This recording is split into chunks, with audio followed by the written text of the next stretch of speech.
This part of our program is show you a cross-section of reactions from Parliament after Nirmala Sitharaman presented the union budget for this financial year. Budget में खासकर गरीबों के लिए कुछ भी नहीं है और इतने लोग जो कोविड के वक्त या लॉकडाउन के वक्त सफ़र हो गए उनके लिए कुछ भी नहीं दिए उन्होंने। और किसानों के बारे में तो उनका रुख पहले से ही अलग है। 1.5% की बात कहते हैं, लेकिन वो आज के इन्फ्लेशन और पहले के प्राइसेस उसको कंपेयर करके आप बोलना चाहिए। The Jumla bus is traveling from Kerala to Tamil Nadu to Bengal and to Assam. That's the only thing which came about. It's clearly an attempt to, to curry favor with the states which are going to polls. But these are all only announcements, and the proof of the pudding is only in the eating, and we'll have to really see whether these are all implementable.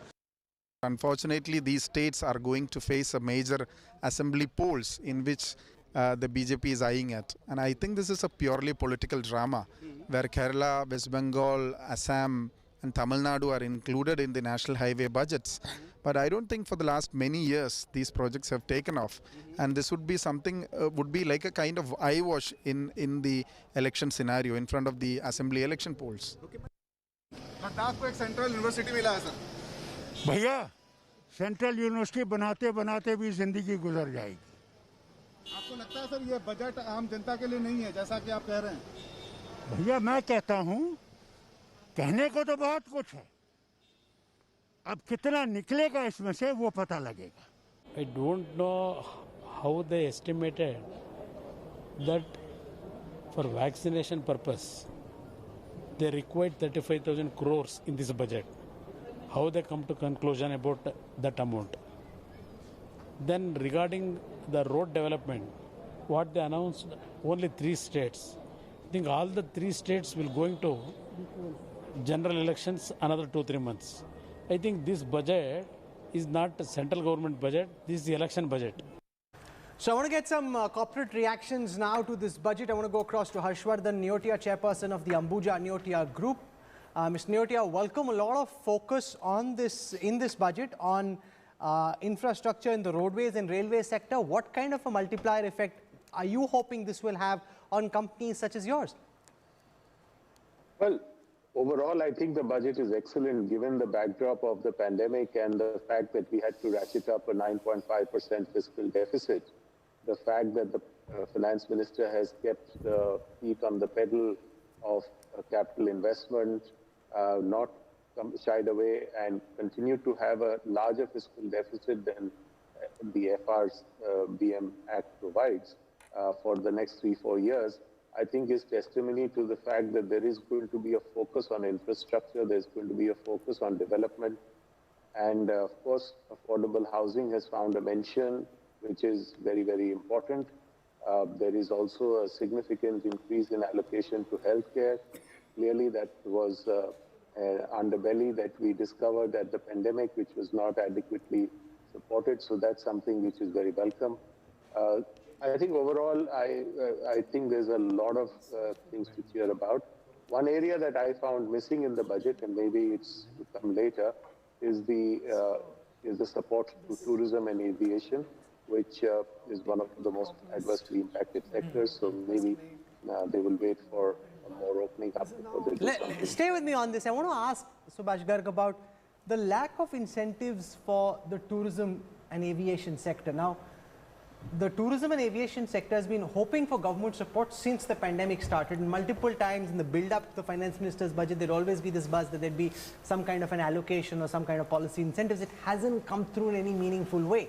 Why do you think that's the case? But what kind of these? Tourism and civil aviation is a perfectly legitimate private sector activity. The government need not provide No, they can incentives. reduce taxation on air turbine fuel, for example, and make it, incentivize people to travel again. That's a GST kind of issue which you will need to deal with somewhere else, not in the budget.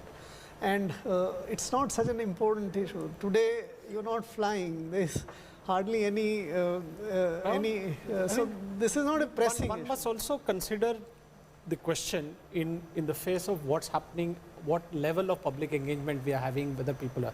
Now you travel from Bombay to Delhi, you have to have that thing shoved up your nose 3 times. So, you know, it's not like you're traveling easily. Also, maybe, Mr. Neotia, it's not something the government is wanting to encourage. While they're not trying to discourage tourism, but it's not as if they want to incentivize tourism so much so that every place then ends up becoming a hotbed of COVID cases. Well, that's why I said I hope the sector has been very adversely affected, and lots of people have been, have lost jobs, etc. So I do hope that once things normalize, and hopefully the vaccine will roll out pretty quickly, and maybe later this year we should have things more or less near normal.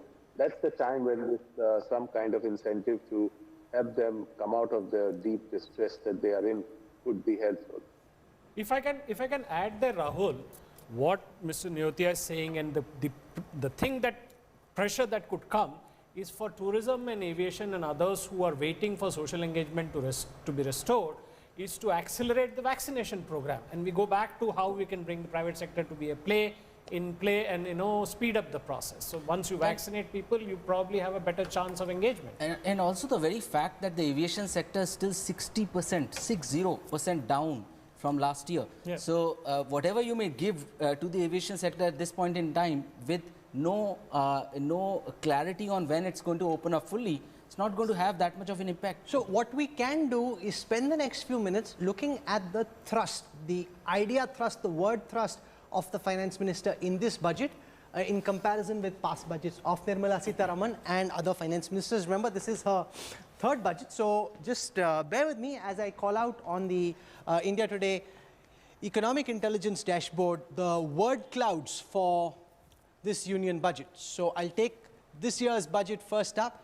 Here it is, the word taxation used 48 times, infrastructure 29, transport 28, health 25, the coronavirus 16, Atmanirbhar Bharat 14, references to the Prime Minister 14 times, references to agriculture and farmers 12 and 11, so that's 23 together.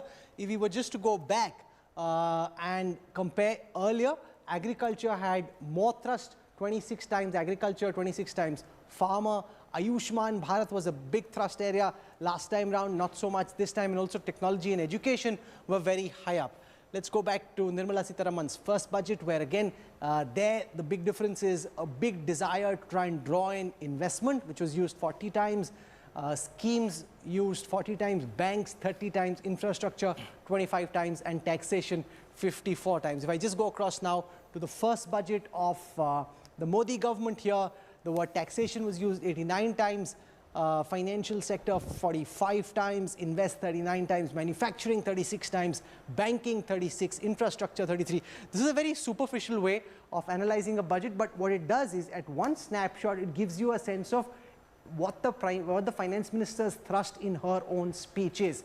So spare a moment looking at the thrust on infrastructure coming 29 times, transportation 28 times, health 25 times, economy 21 times, and coronavirus 16. How does this budget, Shankar Iyer, in your view, compare with Nirmala Sitharaman's previous budgets? The scenario is different, the pitch is different, the stadium is different, but how would you compare the two budgets? So you need to get the context right.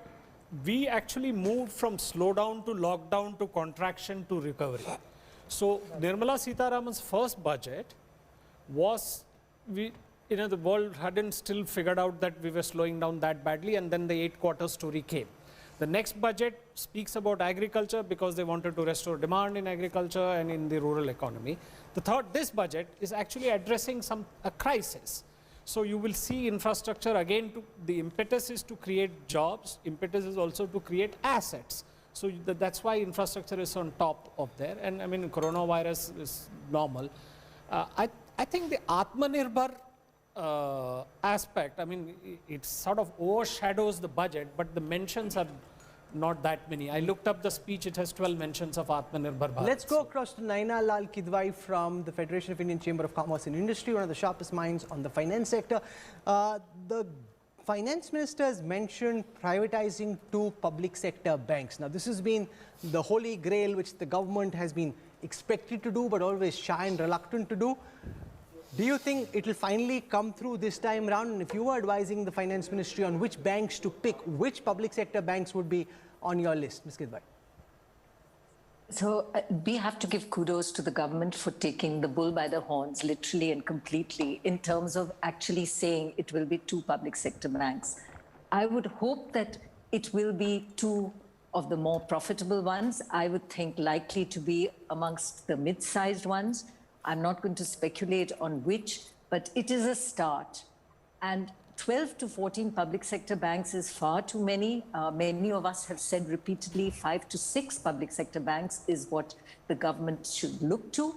So hopefully doing 2 now is a start to going much further. But why are you being so cagey? Why won't you step out and say these are the 2 banks that you would like to be disinvested and privatized? If the government were genuine about sending a signal of wanting to get away from running public banks? So, Rahul, this is not my field to speculate, and I don't want to cause issues in the stock markets and otherwise. But I think it's important to pause to look at the benefit there's going to be across all public sector banks of the formation of the asset management company and the ARC. So we'll see 2 being privatized, yes, but we will see the entire slug of non-performing loans being looked at for moving out into this new ARC and asset management company, which is absolutely the right approach again to enable the sorting out of what we have seen through the RBI report, this whole NPA scenario increasing as the RBI showed to 13.5%, NPAs even 16.5%. Does the budget to you provide enough clarity on what the government will do with the burgeoning non-performing assets as and when government stimulus is pulled back and these assets and the RBI's exemptions also taken away and these loans start turning into NPAs?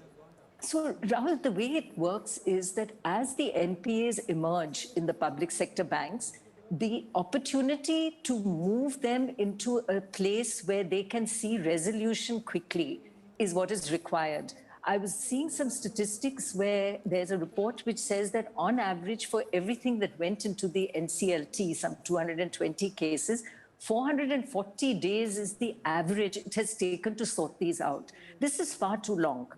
So what I'm hoping we will see here is through a system, whether it's through security receipts or otherwise, these loans move into a place where there are experts that deal with moving them very quickly into monetization. No, but how do we ensure, Mayor Sharma, that it actually pans out like this? For example, the IBC, the Insolvency and Bankruptcy Code of 2016 was set up with exactly the same intent, but then very often in the NCALT we saw, challenges, legal challenges, tariq pe tariq, which is endemic of everything that we try and do in our country. Well, I think that the problem here is that you need to ensure that there is sufficient capacity and the people who make the decisions feel protected and empowered. Right? The reason that people are so excited about a bad bank is that they believe that decisions that public sector bankers sitting in their own banks were not being able to make about haircuts will be made by the same personnel in a bad bank. And I think we have to be a little careful to recognize here that what we are asking for is a change in the incentives of those bankers themselves. And we have to ensure that that comes out in the construction of this bad bank. I very much fear, as happened with the IBC, that we may not be able to create that kind of capacity for independent thinking and for moving forward and for taking this kind of strong haircuts that an NPA crisis genuinely No, because needs. the moment you take a haircut, there'll be, I don't want to name any leader, but whether it's an opposition leader from the CPIM or the Congress, they'll jump up and they'll allege all kinds of things that deal ho gayi, soot boot ki sarkar, they're favoring their corporate friends. So how does the government then navigate that, take the economically prudent decision, make the haircuts which are imperative, and yet not stumble onto a political landmine, Ms. Kidwai? So, Rahul, a lot of it has to do with the speed, and I think